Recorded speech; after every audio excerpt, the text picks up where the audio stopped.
Good morning बच्चों। BA part first year, subject अपना political science. देखिए हम लोगों की बात हो गई थी पॉलिटिकल साइंस के अंतर्गत अपना लेसन चल रहा है कौटिल्य वाला। कौटिल्य के अंतर्गत हम लोगों ने कल बात की थी कि कौटिल्य के द्वारा जो सैनिक व्यवस्था के संदर्भ में उन्होंने बात बताई थी। उन्होंने कई प्रकार के सैनिकों का वर्णन किया था, जिनमें एक बार फिर आप लोगों के बीच में रिपीट कर देता हूँ। उन्होंने सैनिकों के कई प्रकार बताए थे, पैदल सेना, घुड़सेना, रथ सेना और हाथी सेना।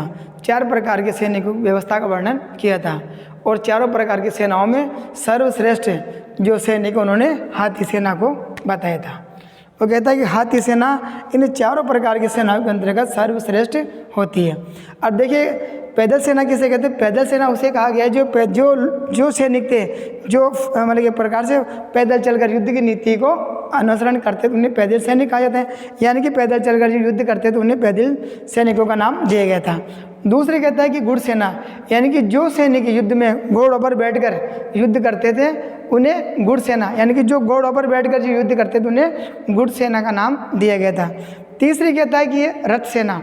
रथ सेना यानी कि देखिए आप लोगों ने रामायण महाभारत में देखा होगा कि रथों पर बैठकर भी कुछ योद्धा युद्ध करते हैं, अर्थात जो रथों पर बैठकर जो युद्ध करते हैं उन्हें रथ सैनिकों का नाम दिया गया था।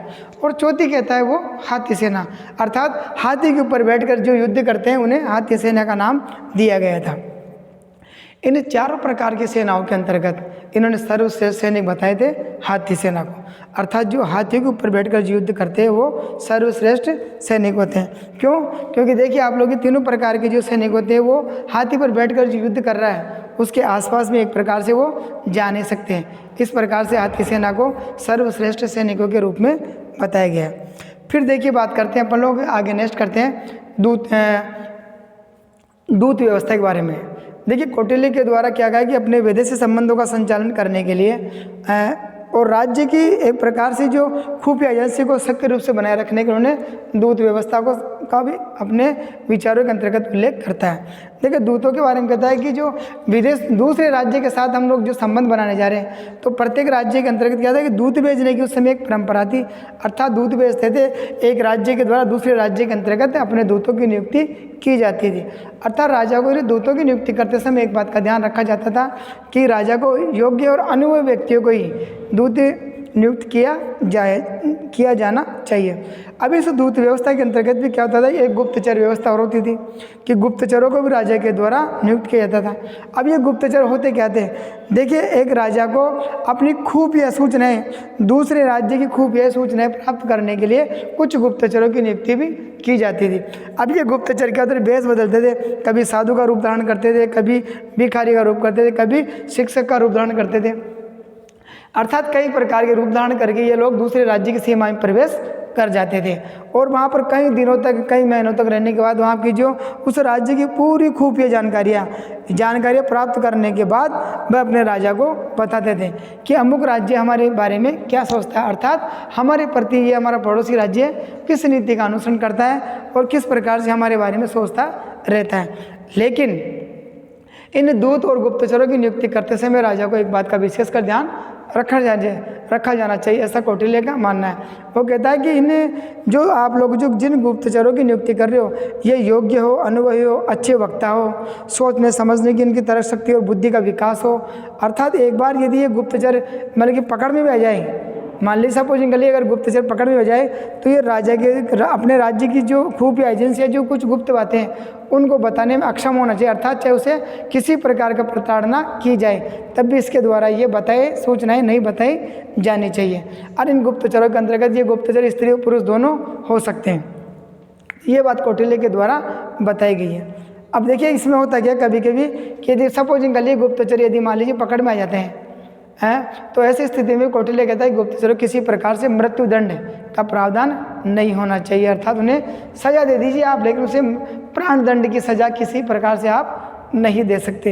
इसके बारे में वर्णन कौटिल्य के द्वारा किया गया था।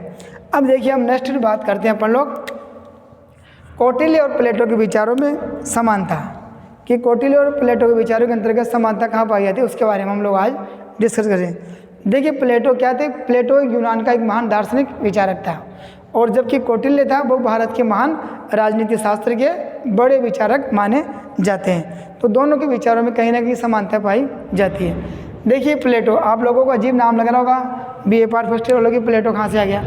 देखिए प्लेटो को आप लोग BA थर्ड ईयर में जब आओगे, जब आप लोगों को इसकी स्टडी करनी पड़ेगी, अर्थात प्लेटो को आप लोगों को अपने सिलेबस के अंतर्गत पॉलिटिकल साइंस के सिलेबस में आप लोगों को प्लेटो जो पहला चैप्टर है पाश्चात्य राजनीतिक विचारक, BA पार्ट थर्ड ईयर में आप लोगों को पहला लेसन आप लोगों को ये पढ़ने को मिलेगा प्लेटो। तो प्लेटो क्या थे, प्लेटो एक यूनान के महान दार्शनिक विचारक थे, अर्थात इन्होंने एक काल्पनिक राज्य की जो प्रक्रिया थी उसको एक काल्पनिक राज्य की स्थापना की थी प्लेटो के द्वारा, इसीलिए प्लेटो को यूनान का महान दार्शनिक विचारक कहा जाता है। अपना जो कौटिल्य को महान राजनीति के शास्त्र, भारत के संदर्भ में कौटिल्य को महान राजनीति शास्त्र का विचारक माना जाता है। तो इन दोनों के विचारों में कहीं ना कहीं कुछ समानताएं हमें दिखाई देती है, तो उन समानता के बारे में वर्णन हम लोग करते हैं। देखिए दोनों ने क्या कहा था कि दोनों राज्य को एक सावयव संगठन मानते हैं। देखिए दोनों जो विचारक थे वो राज्य को एक प्रकार सावयव संगठन के रूप में स्वीकार करते हैं, अर्थात दोनों विचारकों का ये मानना था कि कोई भी व्यक्ति राज्य में रहकर ही अपने जीवन का सर्वांगीण विकास कर सकता है, राज्य के बाहर किसी व्यक्ति का कोई अस्तित्व नहीं हो सकता। अर्थात प्लेटो का भी ये मानना था कि राज्य में रहकर ही प्रत्येक मनुष्य अपने जीवन का सर्वांगीण विकास कर सकते हैं, राज्य के बाहर उनका कोई अस्तित्व नहीं हो सकता। और कौटिल्य भी यही बात मानकर चलता। कौटिल्य ने भी राज्य को एक सावयव बताया और कहता है कि जिसमें रहकर व्यक्ति जीवन के उद्देश्य और धर्म और काम की प्राप्ति कर सकता है। कौटिल्य भी यही मानकर चलता है। दूसरी विशेषता ये तो हो गई इनकी पहली विशेषता। अब दूसरी व्यवस्था देखिए कि वर्गीय व्यवस्था का समर्थन दोनों विचारकों के द्वारा किया गया था, अर्थात प्लेटो ने अपने राज्य को एक प्रकार से 3 वर्गों में बांटने का कार्य किया था। प्लेटो ने राज्य के अंतर्गत जो निवास करने वाले जो लोग थे उन लोगों के 3 वर्ग बना दिए गए थे और 3 वर्ग में बांटने का कार्य प्लेटो के द्वारा किया गया था। वो 3 वर्ग कौन कौन से देखिए, उत्पादन वर्ग, शासक वर्ग और सैनिक वर्ग। इन 3 वर्गों के अंतर्गत संपूर्ण जो जनसंख्या थी उसको बांटने का कार्य किया गया था। देखिए शासक वर्ग का कार्य क्या होता था, शासक वर्ग के द्वारा ईमानदारी और कर्तव्यनिष्ठ के साथ सत्ता का संचालन करना था, अर्थात योग्य व्यक्ति के हाथों में सत्ता का संचालन होना चाहिए।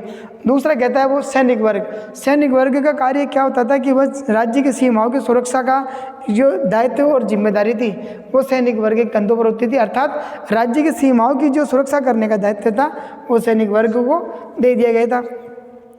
तीसरी व्यवस्था कहता है उत्पादन वर्ग कहता है कि राज्य में जो राज्य के अंतर्गत जो लोग निवास कर रहे हैं उन लोगों की जो भोग विलास के लिए जो वस्तुएं थी उन वस्तुओं को उत्पादन करने का जो कार्य या जिम्मेदारी वो उत्पादन वर्ग को दी गई थी। इसी संदर्भ में कौटिल्य के द्वारा भी इस वर्गीय व्यवस्था को स्थापित करने के लिए उन्होंने वर्ण व्यवस्था को अपनाया था और उस वर्ण व्यवस्था के अंतर्गत अपनी जो संपूर्ण राज्य की जो जनसंख्या थी उसे 4 वर्णों में डिवाइडेड किया गया था, अर्थात कौटिल्य ने 4 प्रकार के वर्णों की व्यवस्था की थी, ब्राह्मण वर्ण, क्षत्रिय, वैश्य और शूद्र। इन चारों वर्ण व्यवस्था को 4 भागों में बांटा गया था और कौटिल्य के द्वारा ये कहा गया था कि चारों वर्ण अपने अपने कर्तव्यों का निर्वहन करते रहेंगे, एक दूसरे के मामलों में हस्तक्षेप नहीं करेंगे, अर्थात वो निरंतर अपने कार्य में अंतर्गत कार्य करते रहेंगे। फिर देखिए तीसरी विशेषता दोनों के विचारों में समानता तीसरी पर कि प्लेटो ने एक आदर्श राज्य, प्लेटो के द्वारा जिस आदर्श राज्य की जो कल्पना की थी उसके अंतर्गत उन्होंने एक आदर्श शासक की कल्पना भी वो करता है, अर्थात राज्य के अंतर्गत जिस व्यक्ति के हाथ में सत्ता होगी वो निश्चित वो शासक वर्ग एक आदर्शवादी व्यक्ति होना चाहिए, उसी के हाथ में सत्ता का संचालन होना चाहिए, अन्य किसी व्यक्ति के हाथ में ये नहीं होना चाहिए। इसी प्रकार से कौटिल्य ने भी एक निर्भीक शासक की स्थापना की थी, अर्थात राजा एवं मतलब कि शक्तिशाली हो, कर्तव्यनिष्ठ हो, योग्य हो, अनुभवी हो, ऐसे व्यक्ति को सत्ता का संचालन दिया जाना चाहिए। ये देखिए राज्य यानी कि राज्य के कर्तव्यों का निर्वहन करने वाला राजश्री राजा ही राज्य की सत्ता का संचालन कर सकता है, अर्थात दोनों में विचारों में यहाँ भी समानता दिखाई देती है और पाई जाती है। फिर देखिए कहते हैं कि प्लेटो एक आदर्शवादी विचारक था जबकि कौटिल्य एक यथार्थवादी विचारक था। देखिए प्लेटो ने तो केवल और केवल अपने विचारों के अंतर्गत एक आदर्श राज्य की कल्पना की थी, अर्थात उन्होंने अपने विचार एक कोरी कल्पना की थी, उसका वास्तविकता से कोई संबंध नहीं था, इसलिए इनको आदर्शवादी विचारक कहा जाता है और उनको यथार्थवादी विचारक। प्लेटो के द्वारा एक पुस्तक की रचना की थी जिसका नाम था रिपब्लिक। रिपब्लिक में एक आदर्श राज्य की चित्रण प्रस्तुत किया गया था, जबकि कौटिल्य का दृष्टिकोण यथार्थवादी था। उसने अरस्तु की बात वास्तविक राज्य के विषय में लिखा था।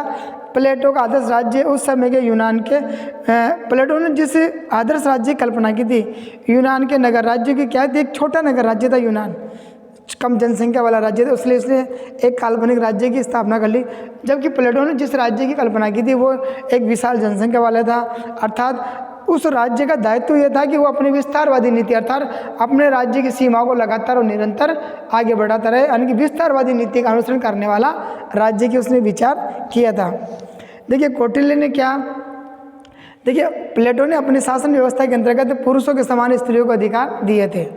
कौटिल्य ने जिस शासन व्यवस्था को अपनाया था, अर्थात उस शासन व्यवस्था के अंतर्गत कौटिल्य के द्वारा स्त्रियों को और पुरुषों को समान अधिकारों की बात करता है। अब जबकि कौटिल्य अपने शासक जो शासनीय जो प्रणाली थी उस शासनीय प्रणाली के अंतर्गत कौटिल्य ने किसी प्रकार से स्त्रियों को भाग लेने का अधिकार नहीं दिया था। अब देखिए प्लेटो ने क्या कहा था कि अपनी जो सैनिक और उत्पादन वर्ग था उसके लिए एक साम्यवादी व्यवस्था करता है। अब जबकि कौटिल्य के अर्थशास्त्र में इस प्रकार की व्यवस्था कोई वर्णन नहीं किया गया है, अर्थात प्लेटो के द्वारा क्या कि एक दार्शनिक राजा के रूप में उन्होंने क्या किया था कि एक किसी प्रकार राजा के संदर्भ को सलाह के लिए किसी प्रकार से कोई मंत्री परिषद की आवश्यकता के बारे में वर्णन नहीं करता है, जबकि कौटिल्य कहता है कि राजा को एक मंत्री परिषद का गठन करना चाहिए और राजा को हमेशा मतलब कि अपने मंत्रियों से सलाह मशवरा लेने के बाद ही किसी कार्य को करना चाहिए। अर्थात राजा का ये कर्तव्य बनता है कि वह अपने मंत्रियों से सलाह मशवरा करने के बाद ही अंतिम निर्णय करने की क्षमता राजा के पास होनी चाहिए और बिना सलाह के राजा को किसी प्रकार से कार्य नहीं करने चाहिए। इस बात का वर्णन भी किया गया था। इसके अतिरिक्त प्लेटो ने कौटिल्य के समान परराष्ट्र संबंध, सेना और गुप्तचर व्यवस्था पर भी कोई विचार नहीं दिए थे। देखिए प्लेटो ने क्या था कि कौटिल्य के समान प्लेटो ने कोई गुप्तचर की व्यवस्था नहीं की थी, कोई एक प्रकार से जो परराष्ट्र संबंध, सेना और जो गुप्तचर होते थे उनके बारे में प्लेटो कभी भी अपने आदर्श राज्य के अंदर कोई वर्णन विचार नहीं देता है। लेकिन कौटिल्य के अंतर्गत सैनिक और गुप्तचर व्यवस्था कौटिल्य के द्वारा वर्णन किया गया था। इन सब में कौटिल्य प्लेटो की तुलना में निश्चित रूप से आगे था। देखिए हम लोग अब निश्चित रूप से ये बात करें कि संपूर्ण यदि हम लोग जानकारी या विस्तार से दोनों के विचारों को पढ़ने के बाद ये सामान्यतः शब्द उत्पन्न होते हैं कि फिर भी जिस आदर्श राज्य की प्लेटो ने कल्पना की थी उससे भी आगे जो कौटिल्य के द्वारा जिस राज्य की स्थापना की थी वह कौटिल्य प्लेटो से कहीं आगे निकल गया, क्योंकि दोनों उसी समय के थे, लेकिन फिर उसके बावजूद भी कौटिल्य के विचार थे वो ज़्यादा प्रासंगिकता साबित करते हैं। ये बात भी हम लोगों ने पढ़ी थी। अब देखिए कौटिल्य और अरस्तु के विचार, इसके बारे में हम लोग वर्णन करते हैं। कौटिल्य और अरस्तु देखिए दोनों एक प्रकार से समकालीन ही थे। कौटिल्य और अरस्तु, अरस्तु को राजनीति विज्ञान का जनक कहा जाता है और कौटिल्य को एक प्रकार से अर्थशास्त्र यानी कि अर्थशास्त्र के अंदर राजनीति शास्त्र के बीच में माना जाता है। अब देखिए दोनों ही विचार लगभग समकालीन थे, कौटिल्य और अरस्तु। कौटिल्य और अरस्तु ये दोनों एक दूसरे के समकालीन थे, समकालीन यानी कि एक ही समय में इन दोनों की उत्पत्ति हुई थी, यानी कि दोनों का जन्म हुआ था और दोनों ने एक समय में अपने विचार दिए थे। अर्थात इन देखिए कौटिल्य ने अपने ग्रंथ की रचना की थी मतलब कि 321 में और 300 ईसा पूर्व के बीच थी, जबकि अरस्तु के द्वारा स्थापित 335 ईस्वी में उनकी जो पॉलिटिक्स थी उस पुस्तक की रचना की गई थी। देखिए अरस्तु की पुस्तक 325 या 300 ईसा पूर्व मानी जाती है, जबकि इनकी भी 325 के लमसम मानी जाती है, अरस्तु की भी। तो दोनों की एक प्रकार से कहा जा सकता है कि दोनों की जो विचारधारा थी वो एक समय में एक ही विषय के अंतर्गत मानी गई और दोनों का ये भी था कि दोनों अपने अपने महान विजेताओं से स्पष्ट संबंध रखते थे। अर्थात अलेक्जेंडर महान का शिक्षक रहा था और कौटिल्य चंद्रगुप्त मौर्य का रहा था। मैं अरस्तु था, अरस्तु ये अलेक्जेंडर महान का शिक्षक था, अलेक्जेंडर महान का शिक्षक था,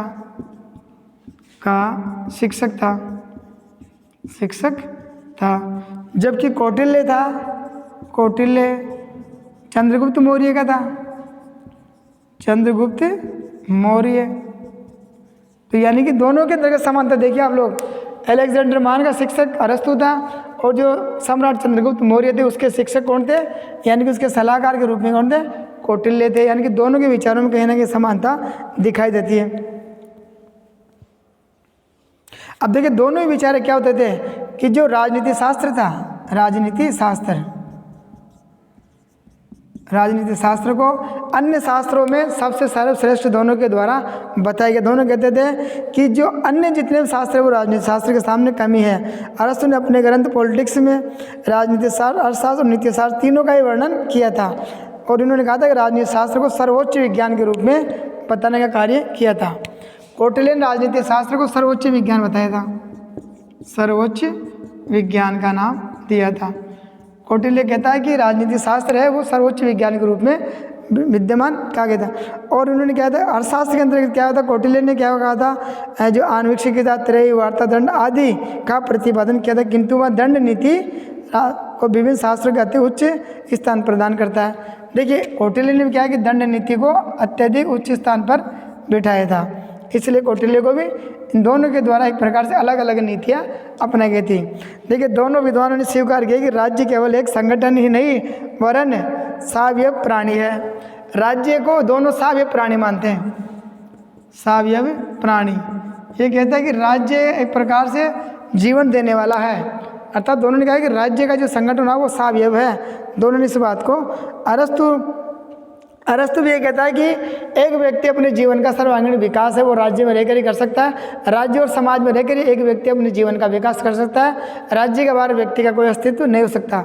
और यही बात कौटिल्य भी मानता है कि व्यक्ति राज्य में रहकर ही धर्म, अर्थ और काम अर्थात जो लौकिक जीवन की जो उद्देश्य की प्राप्ति है वो कर सकता है, अर्थात राज्य के बाहर वो भी अन्य कार्य नहीं कर सकता। इसलिए दोनों में अंतिम सर्वाधिक महत्वपूर्ण समानता है कि दोनों लेखक यथार्थवादी है और इसमें ग्रंथ इतिहास का अध्ययन और वास्तविकता पर आधारित है। देखिए अरस्तु और प्लेटो दोनों यथार्थवादी विचारक हैं और दोनों ने अपने विचारों के अंतर्गत यथार्थवादी दृष्टिकोण को अपनाया था, अर्थात जीवन में जो वास्तविकता क्या है उन्हीं विचारों को इन्होंने एक्सेप्ट किया था। इन दोनों में दोनों में राजनीतिक विचारधारा में महत्वपूर्ण अंतर है। देखिए अरस्तु का आदर्श राज्य नगर राज्य है, कौटिल्य का आदर्श राज्य विशाल साम्राज्य है। कौटिल्य स्वयं मौर्य साम्राज्य की स्थापना में योग दिया था और उनके द्वारा एक प्रशासनिक व्यवस्था का वर्णन भी किया गया था। इसलिए दोनों के विचारों में कहीं ना कहीं एक समानता पाई जाती है।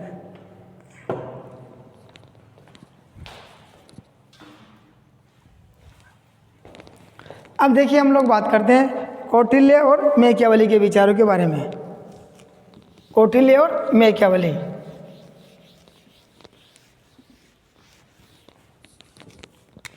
कौटिल्य और मैकियावेली, इन दोनों के विचारों को पढ़ते हैं। इन दोनों के देखिए आप लोग कि कौटिल्य को भारत का मैकियावेली कहा जाता है। पहली बात तो यह कौटिल्य को भारत का मैकियावेली कहा जाता है, मैकियावेली कहा जाता है। ये आप लोगों को विशेषकर ध्यान रखनी है। तो ये कौटिल्य की विचारधारा में सर्वांगीण, कौटिल्य ने जो विचार दिए यदि उनके विचारों को हम लोग पढ़ लिया और हमें ये महसूस होता है कि कौटिल्य के विचारों के अगर सबसे ज़्यादा नज़दीक कोई है तो वो है मैकियावेली। क्योंकि कौटिल्य को मैकियावेली का अग्रदूत भी कहा जाता है, मैकियावेली का अग्रदूत। कौटिल्य को मैकियावेली का अग्रदूत भी कहा जाता है, अग्रदूत भी कहा जाता है। ये भी आप लोग ध्यान रखना, कभी कभी नो टाइप में क्वेश्चन आ जाता है कि भारत का मैकियावेली किसे कहा जाता है, तो कौटिल्य को भारत का मैकियावेली कहा जाता है और कौटिल्य को मैकियावेली का अग्रदूत भी कहा जाता है। क्यों? क्योंकि देखिए इन दोनों के विचारों में कहीं ना कहीं बहुत ज़्यादा समानता दिखाई देती है। देखिए दोनों में क्या होता है, प्रमुखता क्या है, शासन कला का निरूपण किया गया, अर्थात दोनों ने कहा है कि व्यावहारिक राजनीति पर बल दिया गया है, राजदर्शन के सिद्धांत पर नहीं। इन्होंने जो राजनीति के अंतर्गत जो व्यवहारिकता थी उस व्यवहारिकता पर पूरा फोकस इनका रहा था। कौटिल्य ने अर्थशास्त्र की रचना की, अर्थशास्त्र, और मैकियावेली ने द प्रिंस, द प्रिंस नामक पुस्तक की रचना की और दोनों ने के द्वारा जो है संबंधित शासक और राजनीति के लिए मार्गदर्शन, एक प्रकार शासक वर्ग के लिए और राजनीति के लिए ये दोनों ग्रंथ इतने इफेक्ट है कि इन दोनों ग्रंथों के माध्यम से कोई भी शासक अपनी सत्ता का संचालन कर सकता है। तो दोनों के अंतर्गत ये समानता दिखाई देती है। देखिए दोनों ने धर्म और नैतिकता पर दृष्टिकोण के, राजनीति पर इन्होंने ज़्यादा विचार दिए गए थे। फिर नेक्स्ट कहता है कि कौटिल्य के आंतरिक शासन में वैदेशिक संबंधों का संचालन किया गया था, जबकि मैकियावेली के द्वारा अपने संबंधों के अंतर्गत एक प्रकार से वैदेशिक संबंधों का संचालन किया गया था। तो दोनों में कई प्रकार के समानता देखे, दोनों राष्ट्रवादी अपने अपने देश की एकता स्थापित करना चाहते हैं। दोनों, मैकियावेली भी चाहता है राष्ट्र में एक प्रकार से एकता बनी रहे और कौटिल्य भी यही चाहता है कि राज्य के अंतर्गत अपने देश के प्रति जो राष्ट्रीय एकता है वो लगातार और निरंतर बनी रहे।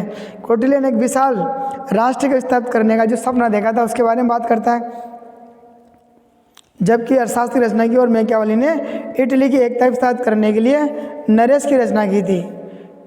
मैकियावेली ने क्या है कि इटली नामक जो राज्य से जो विखंडित हो चुका था उसको वापस से पुनर्एक करने के लिए उन्होंने नरेश की स्थापना की थी।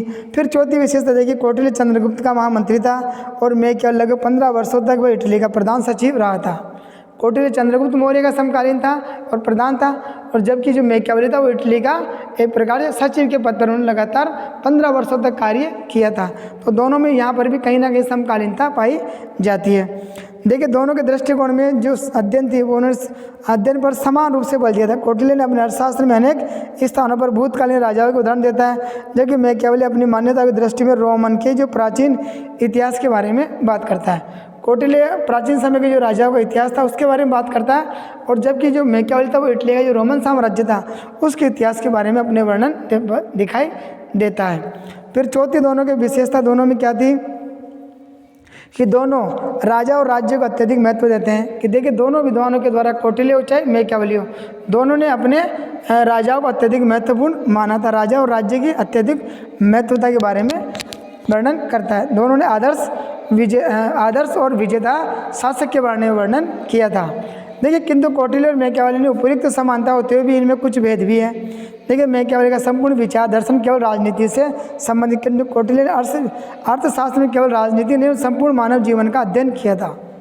देखिए बिल्कुल फैक्ट बात है कि कौटिल्य ने क्या कि संपूर्ण मानव जाति का चित्रण और प्रेजेंटेशन करने का कार्य किया था। तो ये थी दोनों के विचारों में कहीं ना कहीं समानताएं। अब देखिए हम लोग कल देखेंगे कि राजनीतिक चिंतन कौटिल्य की देन, इसके बारे में डिस्कशन हम लोग कल करेंगे। आज के लिए इतना ही काफ़ी है। Thank you very much.